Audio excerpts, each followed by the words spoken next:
25 दिसंबर 1991 की वो रात जब रशिया ने क्रेमलिन पर सोवियत रेड बैनर के अस्त और रशियन ट्राई कलर के उदय को देखने के लिए हर कोई गवाह बना था। जब करोड़ों लोगों ने क्रिसमस की कैंडल से ज्यादा आजादी के दिए जलाए थे। जब दुनिया भर की मीडिया ने एक साथ एक दो नहीं बल्कि पूरे 15 देश बनते देखे थे। इस एक तारीख ने यूएसएसआर हिस्ट्री की किताब में कुछ ऐसे पन्ने जोड़े जिन्हें भुला पाना नामुमकिन है। लेकिन यूएसएसआर यूं ही रातों रात नहीं टूटा। कहते हैं ना, बारिश में वही मकान ढहते हैं जिनमें सालों से दरारें पड़ी हो। तो बस यूएसएसआर का भी यही हाल था। 1985 से लेकर 1991 के बीच हुए इंसिडेंट्स ने यूएसएसआर की जड़ों को कमजोर कर दिया था, जिस कारण 1991 के एक आखिरी झटके ने यूएसएसआर को 15 टुकड़ों में बांट दिया। The Soviet leader Mikhail Gorbachev made any public pronouncement on the nuclear disaster at Chernobyl. A day when Mikhail Gorbachev resigned as the president of the Soviet Union. Tonight, the Gorbachev era has at last come to an end. President Gorbachev has resigned. सबसे पहले आपको ये जानना होगा कि आखिर USSR ने कैसे दुनिया में अपना अस्तित्व बनाया, कैसे यूएसएसआर नाम का देश एग्जिस्टेंस में आया। तो बात 1917 की है, जब पूरी दुनिया वर्ल्ड वॉर 1 के लास्ट फेज से गुजर रही थी। At that time October revolution भी अपने चरम पर था। अक्टूबर रेवोल्यूशन को लोग बोल्शेविक रेवोल्यूशन के नाम से भी जानते हैं। इस रेवोल्यूशन को व्लादिमीर लेनिन ने खूब बढ़ चढ़ कर लीड किया, जिसमें बोल्शेविक्स ने लेनिन की लीडरशिप में रशियन प्रोविजनल गवर्नमेंट को उखाड़ फेंका। जिसके बाद लेनिन ने 1917 से लेकर 1922 तक अपनी हर मुमकिन कोशिश के साथ सभी सिविल वॉर्स को शांत कराया और लोगों में अपनी एक अलग पहचान बनाई। इस वक्त हर तरफ लेनिन की लीडरशिप की गाथा पूरी दुनिया में गाई जा रही थी। लेनिन ने भी इसका फायदा उठाया और एक नया नेशन सोवियत यूनियन की स्थापना की। 1922 में सोवियत यूनियन यानी यूएसएसआर दुनिया का सबसे बड़ा नेशन बनकर उभरा, जो पूरे 15 देशों से मिलकर बना था, जिसमें Armenia, Azerbaijan, Belorussia now Belarus, Estonia, Georgia, Kazakhstan, Kirghizia now Kyrgyzstan, Latvia, Lithuania, Moldavia now Moldova, Russia, Tajikistan, Turkmenistan, Ukraine and Uzbekistan आते थे। यूएसएसआर को फॉर्म करने के कारण इसके पहले प्रेसिडेंट का ताज भी व्लादिमीर लेनिन को ही पहनाया गया। अब यूएसएसआर के बारे में आगे जानने से पहले आप ये जान ले कि आखिर यूएसएसआर है क्या। यूएसएसआर यानी the union of Soviet socialist republics एक ऐसा देश था जो कि 15 देशों को जोड़कर बनाया गया था, जिसके कारण ये नेशन पूरी दुनिया में सबसे ज्यादा एरिया कवर करता था। देखा जाए तो यूएसएसआर रियल डेमोक्रेसी को फॉलो करने की विचारधारा के साथ जन्मा था, लेकिन वक्त के साथ साथ डेमोक्रेसी कब ऑथोरिटेरियन राज में बदल गई ये किसी को नहीं पता चला। लेनिन का मकसद तो यूएसएसआर के सभी लोगों को एक करना और अपने देश में डेमोक्रेसी लाना था, लेकिन इससे पहले ये इस काम में सफल होते 1924 में इनकी मौत हो गई, जिससे इनका सपना भी इनकी तरह ज्यादा समय तक यूएसएसआर पर राज नहीं कर पाया। लेनिन की मौत के बाद जोसेफ स्टालिन को यूएसएसआर का नया प्रेसिडेंट चुना गया, जिसने डेमोक्रेसी को ऑथोरिटेरियन रूल में कन्वर्ट करने में कोई कसर नहीं छोड़ी। स्टालिन के राज में सिंगल पार्टी सिस्टम आया, जहां केवल कम्युनिस्ट पार्टी को ही यूएसएसआर पर राज करने का अधिकार था, यानी पूरे देश में केवल कम्युनिस्ट पार्टी ही रहेगी। कोई अदर पॉलिटिकल पार्टी बनाने का हक किसी को नहीं था। इस सिस्टम के साथ स्टालिन ने रैपिड इंडस्ट्रियलाइजेशन और फोर्स कलेक्टिवाइजेशन को भी बढ़ावा दिया, जिसने इनके इकोनॉमिक ग्रोथ में बढ़ावा तो दिया, लेकिन इसके कई कॉन्सिक्वेंसेस भी हुए, जिसमें 1930 की फेमाइन को आज भी याद किया जाता है। इस फेमाइन में मिलियंस ऑफ पीपल की जान गई थी। इन सभी का कारण भी स्टालिन ही था, लेकिन उसे लोगों से कोई फर्क नहीं पड़ता था। वैसे आपको बता दे कि स्टालिन इतिहास के सबसे खतरनाक और क्रूर शासकों में से एक था, जो जनता के साथ साथ अपने लोगों को भी brutal and painful death sentence देने से कभी नहीं चूकता था। इसके ही राज में लोगों ने जीते जी नर्क भोगा, जिसे इसने गुलाग का नाम दिया था। गुलाग एक ऐसी जगह थी जहां लोगों को जबरदस्ती कैद करके काम कराया जाता था। स्टालिन के पूरे राज में इस गुलाग में करीब 18 मिलियन लोगों को बंदी बनाया गया था, जिनमें से आधों को मौत और बाकी बचे हुए लोगों को स्टालिन की मौत के बाद उस नर्क से राहत मिली। स्टालिन के शासन में यूएसएसआर का एक पत्ता भी इसकी मर्जी के बिना नहीं हिलता था। लोगों में इसका इस कदर डर फैल चुका था कि लोग इसके नाम से भी कांपते थे। खैर, स्टालिन ने अपनी मौत यानी 1953 तक यूएसएसआर पर राज किया। इसकी मौत के बाद कम्युनिस्ट पार्टी से ही कई लोग यूएसएसआर के प्रेसिडेंट बने और सभी ने स्टालिन के लक्ष्य कदम को फॉलो किया। यूएसएसआर में 1985 तक सत्ता में कुछ खास बदलाव देखने को नहीं मिले, लेकिन 1985 में मिखाइल गोर्बाचेव यूएसएसआर के प्रेसिडेंट बने, जिन्होंने न केवल सत्ता के नियम और कानून को बदला बल्कि दुनिया की दो सुपर पावर्स के बीच चल रहे कोल्ड वॉर को भी शांत कराया। हालांकि इस कोल्ड वॉर के शांत होने का नतीजा यूएसएसआर का डिवीजन निकला, लेकिन ऐसा नहीं कि यूएसएसआर केवल गोर्बाचेव के कारण टूटा। इसके अलावा भी कई ऐसे कारण थे जिन्होंने यूएसएसआर की जड़ों को कमजोर कर दिया था। तो चलिए पहले उन कारणों को जानते हैं। कोल्ड वॉर दुनिया की एक ऐसी वॉर थी जिसमें बिना किसी बड़े बम धमाके के दो देश आपस में लड़ रहे थे। ये एक साइकोलॉजिकल और ईगो वॉर थी जिसमें सोशलिस्ट यूएसएसआर और कैपिटलिस्ट अमेरिका के बीच दुनिया में ज्यादा बड़ा दिखने की जंग छिड़ गई थी। दोनों ने ही दुनिया में सुपर पावर्स बनने के लिए हर मुमकिन कोशिश की, जिसमें एट लास्ट अमेरिका जीत गया और यूएसएसआर के कई टुकड़े हो गए। यूएसए की जीत और यूएसएसआर का बिखरना कुछ सालों की बात नहीं थी, बल्कि इस कोल्ड वॉर को खत्म होने में पूरे 40 से 45 साल लगे। इस कोल्ड वॉर के चलते दोनों देशों में कई बड़े इतिहास रचे गए जो आज भी याद किए जाते हैं। वैसे इतिहास में रुचि रखने वाले लोग ये सोच रहे होंगे कि जब दोनों देशों ने एक ही पार्टी में रहकर वर्ल्ड वॉर सेकेंड जीती तो आखिर इनमें लड़ाई कैसे हो गई। तो चलिए समझाते हैं। दरअसल वर्ल्ड वॉर सेकेंड के एंड में जब अमेरिका ने जापान के हिरोशिमा और नागासाकी पर एटॉमिक बॉम्ब दागे तो सेकेंड वर्ल्ड वॉर एंड हुआ, जिसके बाद दुनिया में अमेरिका के एटॉमिक बॉम्ब ने ऐसा खौफ जमाया कि लोगों को अमेरिका के नाम से भी डर लगने लगा। लेकिन यूएसएसआर को ये बात अच्छी नहीं लगी। यूएसएसआर पूरे वर्ल्ड वॉर सेकेंड के दौरान लड़ता रहा, लेकिन आखिरी में सारा क्रेडिट अमेरिका ले गया। इसके अलावा दोनों के बीच आइडियोलॉजिकल और पॉलिटिकल राइवलरी ने भी अपने लिए जगह बना ली थी। दोनों ही उस समय दुनिया के सबसे पावरफुल देश थे, जिस कारण कोई भी झुकने के लिए तैयार नहीं था। जिस कारण करीब 40 से 45 साल इन दो बड़े नेशंस के बीच एक ऐसी वॉर हुई जिसकी आंच आज भी अमेरिका और रशिया के बीच देखी जा सकती है। अब एक सवाल यहाँ ये आता है कि जब दोनों के बीच दुश्मनी हो ही गई थी तो वॉर करके इसे खत्म क्यों नहीं किया गया? क्या जरूरत थी इस दुश्मनी को 40 साल तक खींचने की? अब इस सवाल के पीछे भी एक कारण था।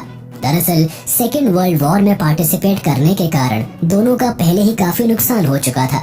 दोनों देश अपने कई सोल्जर्स, रिसोर्सेज और हिम्मत पहले ही गवा चुके थे, जिसके कारण एक और वॉर अफोर्ड करना कोई समझदारी का काम नहीं था।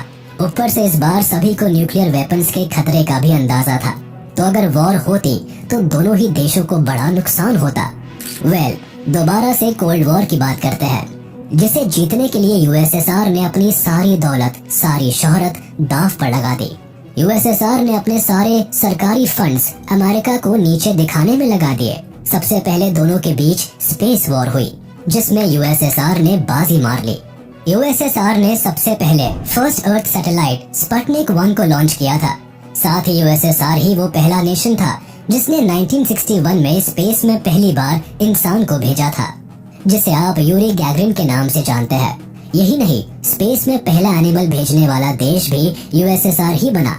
इसके अलावा सोवियत यूनियन ने world's first intercontinental ballistic missile भी लॉन्च की। यही नहीं, यूएसएसआर ने पूरी दुनिया की कम्युनिस्ट पार्टीज को गैजेट्स और हथियार दिए। साथ ही इन्होंने अपनी मिलिट्री पर भी काफी पैसा खर्च किया। इन्होंने अपनी मिलिट्री को काफी बड़ा किया, जिसमें काफी पैसा लगा। इस दौरान यूएसएसआर ने अपने कई न्यूक्लियर वेपन्स पर भी काम किया। बात केवल यूएसएसआर की नहीं, अमेरिका ने भी इनकी तरह अंधाधुंध पैसा खर्च किया। पर यूएसएसआर बड़ा बनने के चक्कर में बुरी तरह इकोनॉमिकल क्राइसिस के दौर में आ गया, जिससे वहाँ की जनता को काफी परेशानी का सामना करना पड़ा। यूँ कह लीजिए कि यूएसएसआर ने अपनी रोटी तक बेच के हथियार इकट्ठे कर लिए थे, जिससे जनता में गुस्सा फूटने लगा, जो कि बाद में यूएसएसआर के लिए काफी घातक साबित हुआ। बात चाहे प्याज की हो या पेट्रोल की, जब महंगाई बढ़ती है तो जनता अपने आप ही सड़कों पर आ जाती है। यूएसएसआर ने कोल्ड वॉर के चक्कर में अपने सरकारी खजाने को पूरी तरह खाली कर दिया था। यूएसएसआर ने उस समय अपने लोगों के लिए कुछ नहीं किया, जिससे यहाँ की हालत और खराब होती चली गई। यूएसएसआर की इकोनॉमी साल दर साल घटती ही जा रही थी। कंट्री को काफी भारी लॉस झेलना पड़ रहा था, जिसके मेन रीजंस मिलिट्री पर पानी की तरह पैसा बहाना और स्पेस वॉर में अमेरिका से जंग जीतने के लिए सारा पैसा हवा में उड़ाना आता था।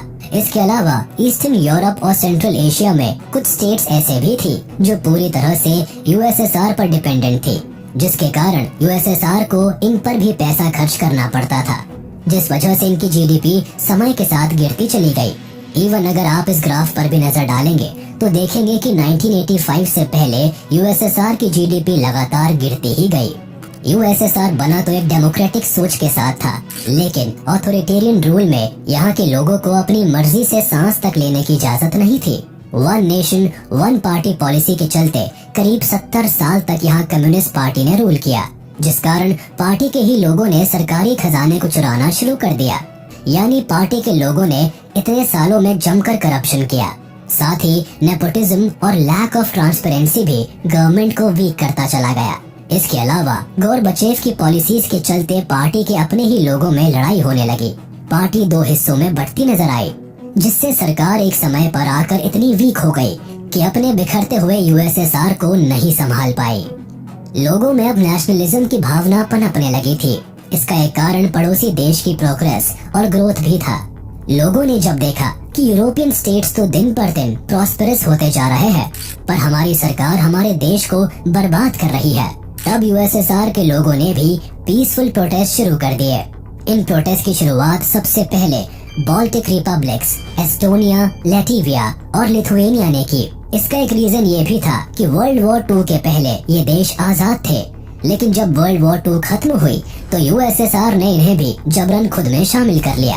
अब इन्हें देखकर बाकी यूएसएसआर स्टेट्स ने भी अपनी फ्रीडम की डिमांड की। लोग अब कम्युनिस्ट पार्टी की तानाशाही से परेशान हो गए थे। हाँ, लेकिन यहाँ अभी भी कुछ एशियन कंट्रीज शांत थी, क्योंकि वो पूरी तरह से यूएसएसआर पर डिपेंडेंट थी। पर अब यूएसएसआर की सरकार भी इन सभी प्रोटेस्ट को हल्के में लेने लगी थी, और यही इनकी सबसे बड़ी भूल थी। अब आगे बढ़ने से पहले हम आपको बता दें कि डिसइंटीग्रेशन ऑफ यूएसएसआर केवल कुछ दिनों या महीनों में नहीं हुआ था, बल्कि इसके टूटने के पीछे कई लड़ाइयाँ और कई कहानियाँ हैं। यूएसएसआर को 15 देशों में बांटने के लिए पहले एक नहीं बल्कि कई लड़ाइयाँ लड़ी गई। लोगों ने सड़कों पर उतरकर अपनी मांगे रखी, कई प्रोटेस्ट किए, जिसके कारण पूरे यूएसएसआर में आजादी की मांग तेज हो सकी। प्रोटेस्ट को करने के लिए पूरे यूएसएसआर में जगह जगह पर कई ग्रुप्स बने, जिनमें सबसे पहले हेलसिंकी 86 नाम के ग्रुप ने सोवियत सरकार के सामने अपनी आवाज उठाई। हेलसिंकी 86 को लैटवियन पोर्ट टाउन में जुलाई 1986 को बनाया गया। ये ग्रुप एक एंटी कम्युनिस्ट ग्रुप था, जिन्होंने यूएसएसआर की सरकार के खिलाफ खुलेआम नारेबाजी की, वो भी एक अच्छी खासी संख्या में। इनके प्रोटेस्ट और कॉन्फिडेंस को देख करके ही पूरे यूएसएसआर में लोगों ने सड़कों पर निकलना शुरू कर दिया। 26 दिसंबर 1986 वो तारीख है जब रीगास कैथेड्रल स्क्वायर पर 300 लैटवियन ने इकट्ठा होकर Soviet Russia out, free Latvia के भर भर के नारे लगाए। लोग अपनी फ्रीडम के लिए इस नारे के साथ लेनिन एवेन्यू की ओर बढ़ने लगे। हालांकि लोगों ने फ्रीडम मार्च को देखते हुए सिक्योरिटी फोर्सेस ने इन्हें रोकने की कोशिश भी की, लेकिन तब तक पूरे रशिया में फ्रीडम की आग इस कदर फैल चुकी थी कि इसे रोक पाना मुश्किल था। इवन इस प्रोटेस्ट से पहले भी लोगों ने अपने लेवल पर कई छोटे मोटे प्रोटेस्ट किए थे, पर उन सभी प्रोटेस्ट का रिजल्ट कुछ नहीं निकला और दिसंबर 1986 में कजाकिस्तान में भी राइट्स देखने को मिले, जिसका मेन रीजन कजाकिस्तान के first secretary of the communist party और एक एथनिक कजाक को उनकी गद्दी से हटाना और एक आउटसाइडर को उनकी जगह देना था, जिसके कारण 17 दिसंबर 1986 को 200 से 300 स्टूडेंट्स ने सेंट्रल कमेटी बिल्डिंग के सामने एक डेमोन्स्ट्रेशन स्टार्ट कर दिया। इस प्रोटेस्ट ने देखते ही देखते एक सिविल अनरेस्ट का रूप अपना लिया, जिसके कारण वहां के नॉर्मल सिविलियंस, ट्रूप्स और वॉलंटियर्स में क्लैशेस देखने को मिले। ये क्लैशेस और प्रोटेस्ट करीब 3 दिन तक लगातार चलते रहे। 3 दिन बाद पुलिस सभी प्रोटेस्ट को शांत करा पाई। इन प्रोटेस्ट के बाद तो जगह जगह लोगों का गुस्सा फूटने लगा। जैसे 6 मई 1987 को पैमयाट नाम का एक रशियन ग्रुप मॉस्को में एक अनसैंक्शन डेमोन्स्ट्रेशन करने लगा। ये डेमोन्स्ट्रेशन अच्छे खासे लेवल पर था, जिसके कारण बड़ी बड़ी अथॉरिटीज इन्हें रोक नहीं पाई और सड़कों पर ट्रैफिक लगना शुरू हो गया। इस डेमोन्स्ट्रेशन में भी लोगों ने अपनी डिमांड्स के साथ पब्लिक मार्च करना शुरू किया। इसके बाद 25 जुलाई 1987 को करीब 300 क्राइमीटेटर्स ने क्रेमलिन वॉल के सामने एक नॉइजी डेमोन्स्ट्रेशन किया जो कि कई घंटों चला। यहाँ भी पुलिस और सोल्जर्स की निगरानी में ही प्रोटेस्ट हुआ। यहाँ प्रोटेस्टर्स ने अपनी डिमांड सबके सामने रखी। अगेन 23 अगस्त 1987 को तीनों बाल्टिक कैपिटल्स ने मिलकर थाउजेंड्स ऑफ नंबर्स में इकट्ठे होकर अपनी आजादी की मांग की और अपना इंडिपेंडेंस सॉन्ग भी गाया। इस भारी भीड़ पर नजर रखने के लिए भी पुलिस वहां लगातार पहरा देती रही, लेकिन इनकी पब्लिक मीटिंग या प्रोटेस्ट में किसी ने दखल अंदाजी नहीं की। यही नहीं, इस बार लोगों की संख्या इतनी ज्यादा थी कि प्रेस ने भी इस पूरे प्रोटेस्ट को अच्छे से कवर किया। इससे पहले 14 जून 1987 को करीब 5000 लोगों ने एक साथ इकट्ठा होकर अपनी फ्रीडम की मांग की। अब ऐसा नहीं था कि ये सारे मूवमेंट्स सोवियत गवर्नमेंट को दिख नहीं रहे थे, बस इस बार वो लोगों को हल्के में लेते चले गए। उन्होंने कभी सपने में भी नहीं सोचा था कि ये छोटे छोटे प्रोटेस्ट ही एक दिन उनके देश को टुकड़ों में बांट देंगे। इस प्रोटेस्ट को भी पुलिस के द्वारा ही पूरे टाइम कंट्रोल किया गया, लेकिन यहाँ भी पुलिस ने किसी को एक शब्द भी नहीं कहा, जिस कारण पूरे बाल्टिक नेशंस में और कॉन्फिडेंस आया और लोगों ने बढ़ चढ़कर सभी मूवमेंट्स को करना शुरू कर दिया। इसके बाद तो कई प्रोटेस्ट हुए। किसी में पुलिस ने चुप्पी मार के लोगों के गुस्से के सामने अपने हथियार डाल दिए, तो कहीं पुलिस सिविलियन से भिड़ गई, लेकिन किसी को भी रोकने का कोई फायदा नहीं हुआ। पहले केवल बाल्टिक नेशंस में, फिर धीरे धीरे करके पूरे यूएसएसआर ने इन प्रोटेस्ट को बढ़ावा दिया, जिसका एंड रिजल्ट तो आप जानते ही है। दरअसल वर्ल्ड वॉर सेकेंड के बाद जर्मनी को भी 2 पार्ट्स में डिवाइड कर दिया गया था, वो भी एक वॉल खड़ी करके, जिसे आप बर्लिन वॉल के नाम से जानते हैं। जहाँ एक तरफ तो वेस्ट बर्लिन था, जहाँ लोग फुल ऑन डेमोक्रेसी, फ्रीडम और एक नॉर्मल जिंदगी को एंजॉय कर रहे थे और खुश थे। वहीं दूसरी ओर ईस्ट जर्मनी था, जहाँ लोग तानाशाही से परेशान थे। इन दोनों को अपनी सरकार के इशारों पर ही नाचना पड़ता था। इस कारण ईस्ट बर्लिन के लोग वेस्ट बर्लिन में जाने के लिए परेशान होते, लेकिन उन्हें ये करना अलाउड नहीं था। सरकार ने लोगों के माइग्रेशन को रोकने के लिए ही कई बैरिगेटर्स, वायर्स, वॉल्स और न जाने कितने कितने जुगाड़ क्यों ना लगा दिए, लेकिन लोग तब भी दूसरी साइड जाने के लिए कोई ना कोई जुगाड़ लगा ही लेते। कभी वो दीवार कूद के दूसरी ओर जाते, तो कभी सीढ़ियाँ लगाकर। इवन कई लोग तो अपने घरों की विंडो से भी दूसरी ओर कूद जाया करते थे।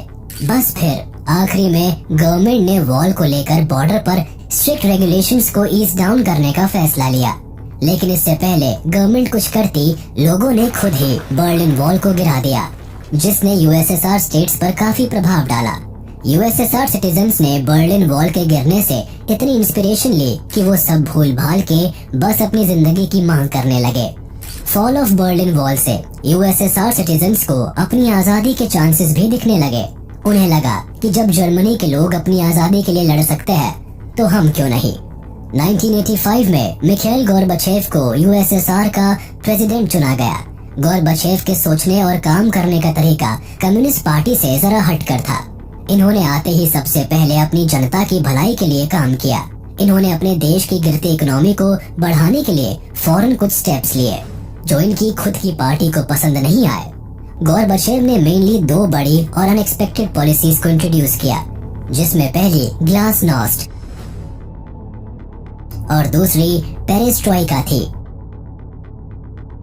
ये दोनों रशियन शब्द है, जिनका मतलब ओपननेस और रिस्ट्रक्चरिंग है। अब ग्लासनोस्ट यानी ओपननेस के अकॉर्डिंग यूएसएसआर की आम जनता को लिबर्टी प्रोवाइड की गई, जिसके लिए वो सालों से डिमांड कर रहे थे। इस पॉलिसी के अकॉर्डिंग अब वहाँ की जनता को फ्रीडम ऑफ स्पीच जैसे राइट्स थे। वो अपनी मर्जी से अपनी जिंदगी जी सकते थे। इवन मीडिया को भी कुछ फ्रीडम दी गई। वो अब अपने मन से कुछ भी छाप सकती थी। उस पर सरकार की किसी प्रकार की कोई पाबंदी नहीं लगाई जाएगी। लोगों को अब अपने अकॉर्डिंग अपने रिलीजन को चूज करने और उसे मानने की लिबर्टी थी। इसके अलावा हंड्रेड्स ऑफ फॉर्मर पॉलिटिकल डिसीडेंट्स को भी जेल से रिहा किया गया। दूसरी पॉलिसी आती है पेरेस्ट्रोइका यानी रिस्ट्रक्चरिंग, जिससे यूएसएसआर का इकोनॉमिक ट्रांसफॉर्मेशन भी हुआ। इसमें लोगों को प्राइवेटाइजेशन का हक था, यानी लोग अपना खुद का बिजनेस और इन्वेस्टमेंट भी कर सकते थे, जो अब तक केवल सरकार के अंडर था। यही नहीं, इसके थ्रू ही फॉरेन इन्वेस्टमेंट होने भी शुरू हुए। जिससे कंट्री की इकोनॉमी को फायदा होता। इस पॉलिसी के अंडर इकोनॉमिक चेंजेस के अलावा पॉलिटिकल चेंजेस भी हुए, यानी अब न्यू और यंगर जनरेशन को कम्युनिस्ट पार्टी के लीड ग्रुप्स में रखा जाने लगा, जिसने अपने आप ही सोवियत यूनियन में फ्री एंड डेमोक्रेटिक इलेक्शन की नींव रखी। बट गोरबचेव को क्या पता था कि जनता की भलाई के लिए किए गए चेंजेस आखिरी में उन्हें ही बैकफायर करेंगे। दरअसल हुआ ये कि जब गोरबचेव के लोगों को फ्रीडम और लिबर्टी जैसे शब्दों से इंट्रोड्यूस कराया तो उनकी भूख और बढ़ गई और अब वो पार्शियल फ्रीडम नहीं बल्कि फुल फ्रीडम की डिमांड करने लगे, जिससे पूरे यूएसएसआर में जगह जगह लोगों ने सड़कों पर निकलना शुरू कर दिया, लेकिन पीसफुली। बात केवल 2 पॉलिसीज की नहीं बल्कि गोरबचेव के नेक्स्ट सबसे बड़े स्टेप की थी। वो ऐसे कि फरवरी 1990 में गोरबचेव ने अपनी पार्लियामेंट को बुलाकर ये अनाउंस कर दिया कि अब सिंगल पार्टी सिस्टम का अंत होने जा रहा है। अब हम अपने देश में चुनाव करवाएंगे और जनता अपना लीडर खुद चुनेगी। जिसके बाद सभी यूएसएसआर स्टेट्स में चुनाव हुआ और कम्युनिस्ट पार्टी ने बुरी हार का सामना किया। इस हार के दौरान ही एक ऐसा इंसिडेंट हुआ जिसने यूएसएसआर के जर्जर मकान को एक झटके में गिरा दिया। दरअसल जैसे ही हमने आपको पहले भी बताया था कि कम्युनिस्ट पार्टी गोरबचेव के बदलाव से खुश नहीं थी, तो बस पार्टी ने मौका पाते ही गोरबचेव को नजरबंद करवा दिया और पूरे देश में अफवाह फैला दी कि गोरबचेव की हेल्थ ठीक नहीं है, जिस कारण कुछ समय के लिए main ministers of Communist Party या hardliners of the Soviet Union Communist Party सरकार को संभालेंगे। ये हार्ड लाइनर्स और मेन मिनिस्टर्स कम्युनिस्ट पार्टी के वो 8 बड़े नेता थे जो गोरबचेव के रिफॉर्म से बिल्कुल खुश नहीं थी। इन लीडर्स में मेनली यूएसएसआर के defence minister, vice presidents, Gorbachev secretariat head, Soviet Defence Council deputy chief जैसे बड़े नेता आते थे। अब कम्युनिस्ट पार्टी ने पूरे देश में इमरजेंसी लगा दी क्योंकि ये नहीं चाहते थे कि यूएसएसआर कभी भी बटे। ये लोग देश में हो रही हर चीज का जिम्मेदार गोरबचेव को मान रहे थे, जिस कारण पार्टी के मेन मिनिस्टर्स ने गोरबचेव को प्रेसिडेंट पद से हटाने के लिए सारा प्लान बनाया। खैर आपको बता दें कि इस इमरजेंसी को अगस्त कूप के नाम से भी जाना जाता है, जिसे लगाने के बाद देश में कुछ उल्टा ही हुआ। I mean, जहां पूरे देश की सड़कें खाली दिखनी चाहिए थी, वहां अब लोग सड़कों पर उतर आए थे। बात हाथ से निकल चुकी थी। लोग कम्युनिस्ट पार्टी के इस डिसीजन को काफी बुरी तरह इग्नोर कर रहे थे। ये देख के सरकार ने सड़कों पर अपनी ही आर्मी को खड़ा कर दिया और प्रोटेस्ट शांत कराने का आदेश दिया, लेकिन अपनी ही जनता पर गोली बरसाने के लिए आर्मी ऑफिसर्स ने भी इनकार कर दिया और तब हुआ असल सत्ता पलट। अब हर प्रोटेस्ट या रेवोल्यूशन को लीड करने के लिए कोई ना कोई तो हमेशा ही दीवार की तरह खड़ा होता है। ऐसा ही इस प्रोटेस्ट में भी हुआ। बोरिस येल्टसिन के नाम के एक कम्युनिस्ट पार्टी लीडर ने ही अब अपनी पार्टी से अलग होने का फैसला लिया और अपने देश की जनता की डिमांड्स को पूरा करवाने के लिए उनके साथ सड़कों पर उतर आए। यूएसएसआर को तोड़ने में इनका भी एक बड़ा योगदान था। ये चाहते थे कि सभी देशों को आजादी मिले और सभी अपने अनुसार रह सके। बोरिस येल्टसिन की कमाल की लीडरशिप क्वालिटी और प्रोटेस्ट के दौरान लोगों की मदद के चलते जब रशिया यूएसएसआर से अलग हुआ तो चुनाव के बाद इन्हें ही रशिया का फर्स्ट प्रेसिडेंट चूज किया गया। जनता के लिए ये एक नेशनल हीरो बन गए थे जिन्होंने उन्हें आजादी दिलाई। 8 दिसंबर 1991 यूएसएसआर के 3 बड़े देश रशिया, यूक्रेन और बेलारूस ने मिलकर 1922 की यूएसएसआर ट्रीटी को रद्द करके खुद को एक इंडिपेंडेंट नेशन अनाउंस कर दिया। इन तीनों देशों के आजाद होने के बाद यूएसएसआर टूट गया। बाकी देशों ने भी एक एक करके अपनी इंडिपेंडेंस घोषित कर दी। साथ ही 26 दिसंबर 1991 को गोरबचेव ने भी अपनी पोस्ट से रेजिग्नेशन दे दिया, जिससे इतिहास के सबसे बड़े देश, सबसे बड़ी सुपर पावर का अंत हुआ। यूएसएसआर के जैसे ही टुकड़े होने शुरू हुए, यूएसए के देन प्रेसिडेंट जॉर्ज एच.डब्ल्यू. बुश ने 25 दिसंबर 1991 को टीवी पर आकर एंड ऑफ कोल्ड वॉर की अनाउंसमेंट की। Eastern Europe is free. The Soviet Union itself is no more.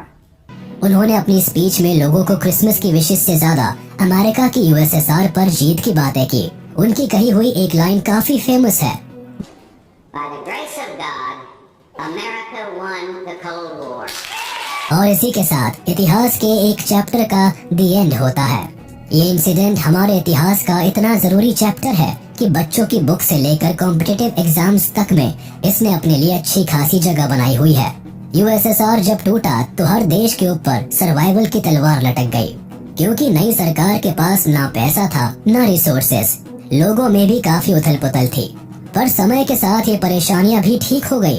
हर देश ने खुद को इंडिपेंडेंट घोषित कर लिया। अलग हुए देशों में आज भी रशिया सबसे बड़ा देश है, वो भी पूरी दुनिया में। तो इसी से आप अंदाजा लगा सकते हैं कि यूएसएसआर कितना ज्यादा बड़ा देश होगा। रशिया के बाद यूक्रेन ऐसा देश है जो यूएसएसआर का सबसे बड़ा भाग लेकर अलग हुआ। यूएसएसआर के टुकड़े होने के बाद अमेरिका दुनिया का सबसे बड़ा सुपर पावर बनकर उभरा। इंटरेस्टिंगली, मिखाइल गोर्बाचेव, जो कि यूएसएसआर टूटने का मेन कारण बने, इन्हें आगे चलकर कोल्ड वॉर एंड कराने के कारण नोबेल पीस प्राइज से सम्मानित किया गया था।